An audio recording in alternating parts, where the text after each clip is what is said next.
नमस्कार, आप देख रहे हैं 4 पीएम और मैं हूं आपके साथ निधि तिवारी। आज भारत के कई हिस्सों में नई पीढ़ी यानी कि जेनजी सड़कों पर है।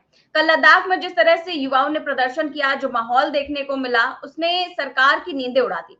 लेकिन ये इसके बाद एक और राज्य ने सरकार की नींद हराम कर रखी है, जहां पर पिछले 3 दिनों से जबरदस्त तरीके से नौजवानों ने आंदोलन किया और सड़क पर उतर करके गद्दी छोड़ के नारे लगाए। तो स्थितियां ये हो गई कि वो सरकार जो युवाओं से बात करने को राजी नहीं थी, आखिरकार उसको झुकना पड़ा।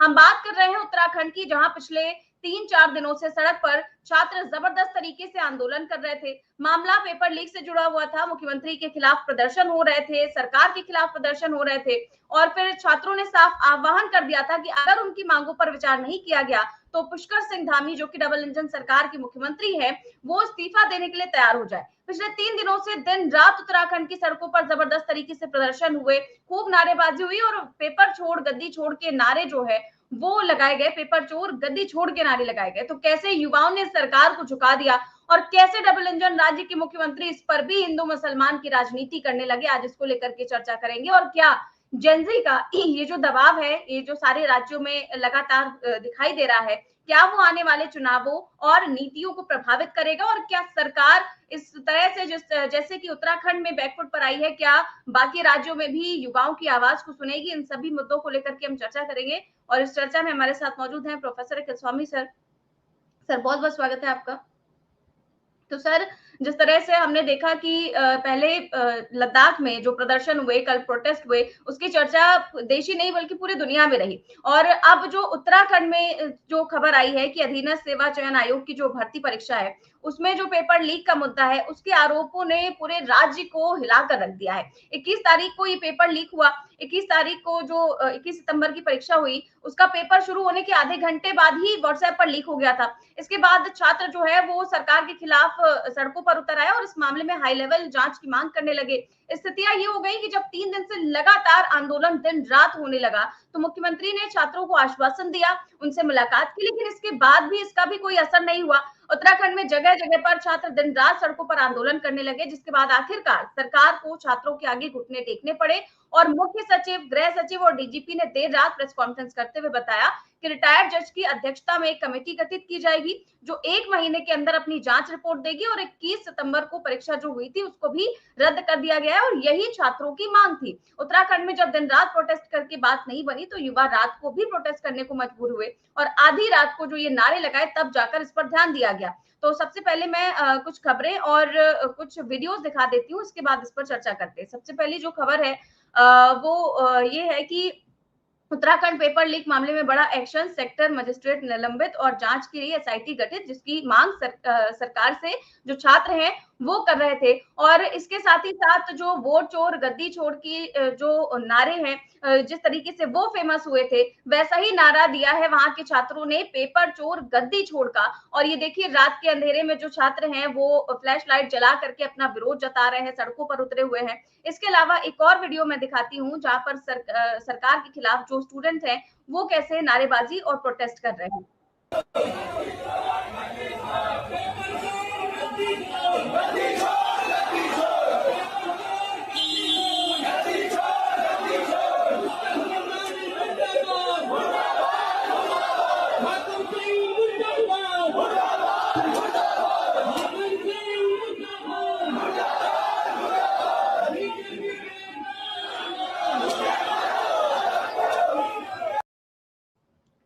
तो सर, ये जो है खबर है उत्तराखंड की और जाहिर तौर पर ये दोबारा परीक्षा करवाने की बात तो कह दी गई है और उस परीक्षा को निरस्त कर दिया गया है। हालांकि परीक्षा दोबारा से कराना भी कई युवाओं के साथ खिलवाड़ ही माना जाता है, क्योंकि जिनका पेपर अच्छा गया है वो दोबारा क्या गारंटी है कि दोबारा भी उनका पेपर अच्छा चला जाए। कई युवाओं का दिल टूट जाता है, इसीलिए लगातार ये छात्र गुस्से में हैं। लेकिन फिलहाल जो एसआईटी का गठन किया जाना और कई लोगों को निलंबित किया जाना, क्या आपको लगता है कि जो जेनजी है, जो छात्र हैं, और वो आखिरकार सरकार को झुकाने में कामयाब हुए और सरकार को इनकी बात सुननी पड़ी?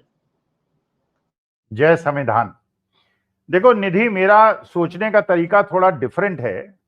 मैं इसे बच्चों के साथ हुए न्याय नहीं मानता, क्योंकि आप जांच कमेटी बना देंगे, 1 महीने का टाइम दे दिया, बच्चों का जोश खत्म हो जाएगा और उसके बाद 1 महीने के बाद रिपोर्ट ये निकलेगी जिसका कुछ नहीं पता चलेगा। जैसे आपको पता है जो अहमदाबाद के अंदर विमान दुर्घटना हुई, उसमें जांच कमेटी बैठी और जांच कमेटी ने यह बता दिया कि पायलट्स ने गलती से उसमें जो फ्यूल जा रहा था उसको रोक दिया और इसलिए दुर्घटना हो गई, 45 सेकंड के अंदर हो गई। जबकि विशेषज्ञ बताते हैं उसमें उसे इतना आसान नहीं है उस स्विच को बंद करना और 3-4 मिनट का टाइम लगता है। तो बेचारे बच्चे, देखिए आपने भी एग्जाम दिए हैं, मैंने भी एग्जाम दिए हैं। जब एग्जामिनेशन होता है तो बच्चों पे बहुत ज्यादा प्रेशर होता है। अगर ये तो है नहीं ये करोड़पति अरबपतियों के बच्चे हैं। उत्तराखंड में वैसे ही रोजगार एक बहुत बड़ी समस्या है, लद्दाख और लेह में भी रोजगार एक बहुत बड़ी समस्या है। गरीब घर के बच्चे हैं, मध्यम वर्ग के बच्चे हैं, बड़ी मुश्किल से ट्रेवल करके एग्जामिनेशन देने जाते हैं, एप्लीकेशन फीस जमा करते हैं, उसके बाद पेपर लीक हो जाता है। तो जब ये सरकार कहती है, जब माननीय मोदी जी कहते हैं कि बड़ी सशक्त सरकार है और भ्रष्टाचार मुक्त सरकार है, तो मैं तो ये पूछना चाहता हूं कि इतने पेपर लीक कैसे होते हैं? हर पेपर लीक हो जाता है, बच्चों को नौकरी मिलने की कोई संभावना ही नजर नहीं आती, क्योंकि जहां 1 लाख नौकरियां मिलनी चाहिए वो हार्डली 5,000 नौकरियां मिलती हैं। पहले तो पेपर लीक हो जाता है, अगर पेपर लीक ना हो जाए, फाइनल रिजल्ट आ जाए, उसके बाद किसी न किसी कोर्ट से उसे स्टे दिला दिया जाता है। तो केवल सरकारी पैसा बचे और लोगों को सरकार में नौकरी न देनी पड़े, और सरकार में नौकरी देंगे तो सरकार का बजट बढ़ेगा, डेफिसिट बजटिंग हो जाएगी, फिर ये जो पूंजीपतियों को फायदा पहुंचाया जाता है वो कैसे पहुंचाया जाएगा? तो देखिए इसके पीछे तो मैं एक बड़ा षड्यंत्र मानता हूं। जांच is not ultimate. Pulwama Pahalgam हुआ, जांच भी नहीं कराई आपने। तो ये असल में तो आपको प्रिएम्प्टिव मेजर्स लेने चाहिए, आपको ये प्रिएम्प्टिव मेजर लेना चाहिए कि इस प्रकार की जो पुलवामा पहलगाम की घटना हुई, हुई कैसे वहां पे आरडीएक्स पहुंचा, कैसे हमारे जवानों की हत्या हुई, कैसे पर्यटकों की हत्या हुई। और आप ये चीज नोट कीजिए कि जो लेह लद्दाख का एरिया है वो one of the most peaceful area of the country है। लेह लद्दाख में इस प्रकार की बातें कभी सुनी नहीं गई। अच्छा, वहां जो नारा लगा वो डिफरेंट टाइप का लगा, उत्तराखंड में जो नारा लगा वो डिफरेंट टाइप का लगा। अब आप खुद सोचिए, जो कल भी हम डिस्कस कर रहे थे, एक अच्छे खासे चलते चलाए स्टेट को केवल हिंदू मुसलमान के नैरेटिव में धकेलने के लिए आपने जम्मू एंड कश्मीर को 3 भाग में बांट दिया, और लेह लद्दाख को भी आपने बौद्ध और मुसलमानों के बीच में बांट दिया।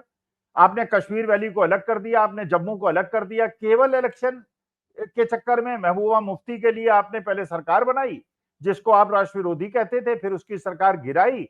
जब असेंबली नहीं थी उस समय आपने 370 हटाई और स्टेट को 3 पार्ट में डिवाइड कर दिया। देखिए इस प्रकार से आप मेरे देश के बच्चों के साथ अन्याय नहीं कर सकते। मैं इसको, ये बच्चों ने मांगा, बच्चों के पास और कोई विकल्प नहीं है।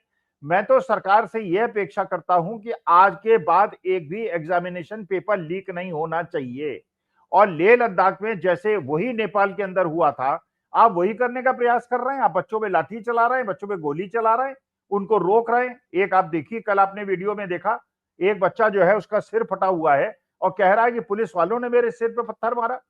ये क्या तरीका है? जब सोनम वांगचुक जैसा आदमी, जिसपे आज के तारीख में इतने ज्यादा पेटेंट्स रजिस्टर्ड हैं, जो देश के बच्चों को रोजगार दिलाने के प्रयासरत है और यूनिवर्सिटी बना रहा है, उसकी यूनिवर्सिटी की लैंड आप वापस ले लेते हैं, उसको सीबीआई और ईडी में घसीट देते हैं। आजम खान अगर कोई काम करता है तो उसके ऊपर कर देते हैं।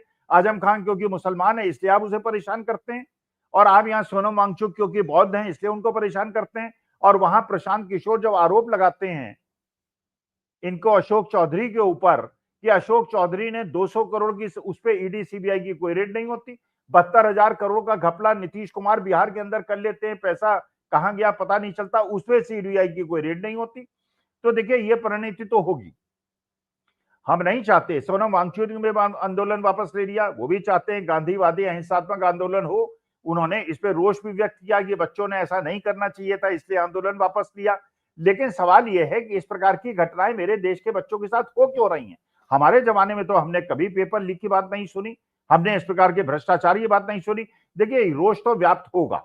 आज आप किसी यूनिवर्सिटी कॉलेज के अंदर आप अप्लाई करके देख लीजिए, प्रोफेसर के लिए, असिस्टेंट प्रोफेसर के लिए, अगर आपके सोशल मीडिया पोस्ट पे कोई भी ऐसी चीज होगी सरकार विरुद्ध होगी, इसीलिए लोग आरएसएस के लिए वो करते हैं और सारे पूरी तरह से उनका वो करते हैं जिससे उन्हें नौकरी मिल जाए, क्योंकि केवल आरएसएस और बीजेपी के बैकग्राउंड के लोगों को नौकरी मिलेगी। और जो थोड़ा भी समाजवादी विचारधारा का आदमी है, सामाजिक न्याय का आदमी है, लक्ष्मण यादव का एग्जाम्पल आपके सामने पड़ा हुआ है, आप नौकरी ले लेंगे ऋतु कुमार की और लक्ष्मण यादव की, क्योंकि ऋतु कुमार एससी हैं और जो लक्ष्मण यादव हैं वो बैकवर्ड हैं। तो ये किस प्रकार से आप जो व्यवस्था हमारे देश के अंदर कायम कर रहे हैं, तो आप अगर अन्याय करेंगे तो उसकी प्रतिक्रिया होगी। लॉ, न्यूटन का थर्ड लॉ है, एक्शन का उतना ही रिएक्शन होता है। तो एक करने की आवश्यकता क्या है, बच्चों को नौकरी दे दीजिए, अपने आप बच्चे शांत हो जाएंगे, अपना नौकरी धंधे में लग जाएंगे, सुबह 8 बजे तैयार होंगे, नाश्ते का डिब्बा लेके अपना नौकरी में चले जाएंगे, दिन भर काम करेंगे, अपने घर वापस आ जाएंगे। उनके पास इस चीजों के लिए जगह ही नहीं होगी, टाइम ही नहीं होगा। माँ बाप तो अपना पेट काट काट के इन बच्चों को पढ़ा रहे हैं, उसके बाद इनके आप पेपर जो है 1000-1000 2-2000 रुपए की फीस लगा देते हैं, फिर ये दूर दूर का एग्जामिनेशन सेंटर इनको दे देते हैं। जानवरों की तरह ये बेचारों को अपना जीवन व्यतीत करना होता है, उसका पेपर लीक करा देते हैं, उसके बाद एसआईटी कायम हो जाती है, 1 महीने के बाद देखिएगा ये 3 महीने के लिए एक्सटेंड हो जाएगी, निकलेगा दिखलेगा कुछ नहीं। ये तो बच्चों को धोखा देने का उसी प्रकार से प्रयास है जैसा किसानों के साथ हुआ था। अच्छा, किसानों को उठा दिया 13 महीने के बाद, किसान कमेटी बनाएंगे और एमएसपी देंगे। क्या हुआ उस कमेटी का, क्या हुआ उस जांच का, क्या पता चला? और यही कारण है सम्राट चौधरी बिहार के अंदर यात्रा कर रहे हैं, एक ट्रक के ऊपर खड़े होके वो भाषण दे रहे हैं, नीचे से हजारों बच्चे उन्हें आवाज देके कह रहे हैं वोट चोर गद्दी छोड़, वोट चोर गद्दी छोड़। अरुणाचल गए माननीय मोदी जी, वहां पे लद्दाखी एक बच्चे ने बैनर दिखाया और कहा कि लद्दाख के लोगों को उनका राइट दो। आप वहां पे यूनियन टेरिटरी बना रहे हैं, लद्दाख और लेह वालों को आपने अकेला छोड़ दिया। वहां भी आपने, क्योंकि जानते हैं कि 50% पॉपुलेशन बौद्ध है और 50% मुसलमान है, वहां भी लड़ाने का प्रयास किया। मणिपुर को आपने बर्बाद कर दिया केवल इसलिए कि वहां पे कुकी और मैती को आपने सोचा कि क्रिश्चियन और हिंदुओं के बीच में युद्ध करा दें। और जो बेचारे कुकी कह रहे थे वो कोई मैतीज के खिलाफ थोड़ी कुछ कह रहे थे, वो तो जो कोर्ट डिसीजन था जिसमें उनको एसटी राइट्स उनको मिले हुए थे उसको छीना जाने की बात थी, उसका विरोध कर रहे थे। लेकिन आपने दोनों को भिड़ा दिया आपस में, और बाद में क्या हुआ, दोनों मिल गए, उन्होंने कांग्रेस के कैंडिडेट को जिता दिया।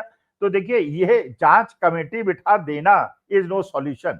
The government has to ensure कि बच्चों की जो अपेक्षाएं हैं, उनकी जो एस्पिरेशन है वो आपको पूरी करनी पड़ेंगी। आप बैठे ही इसीलिए हैं।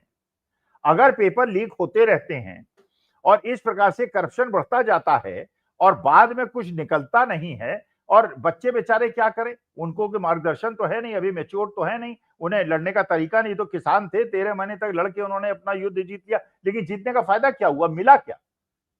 पहले तो आप जो है कोई गलत निर्णय लेते हैं, उसको 13 महीने बाद तड़पाने के बाद वापस ले लेते हैं, फिर कहते हैं किसानों ने विजय हासिल कर ली। विजय का फायदा क्या हुआ? असली मुद्दा तो यह है, किसानों को अधिकार दो। तुम ये अडानी जी को अधिकार देते हो, उनको 6 महीने से तुम सम्मन सर्व नहीं कर पा रहे हो, और यहाँ पे 24 घंटे के अंदर किसी का ट्रैक्टर उठवा लेते हो। यहाँ पे सम्मन तुरंत सर्व हो जाता है, वहां अडानी जी को 6 महीने के अंदर Gautam Adani can not be traced. चाहे अमेरिका के कोर्ट में भद्द पिट रही है कि भारत सरकार जो है अडानी जी को नोटिस नहीं सर्व कर पा रही, सम्मन नहीं सर्व कर पा रही, उसकी कोई चिंता नहीं है। अब आपने सुना ही होगा, उन्होंने, डोनाल्ड ट्रंप ने एक और मस्ती ले ली यूएनओ की मीटिंग में। आपने सुना ही होगा, उन्होंने कहा कि I can speak without teleprompter, and the person who used to speak taking help with teleprompter, I know as to what type of level of trouble he is, so I don't want to get into trouble, so I will not use teleprompter। अब ये तो आपने देश की हालत बना दी है।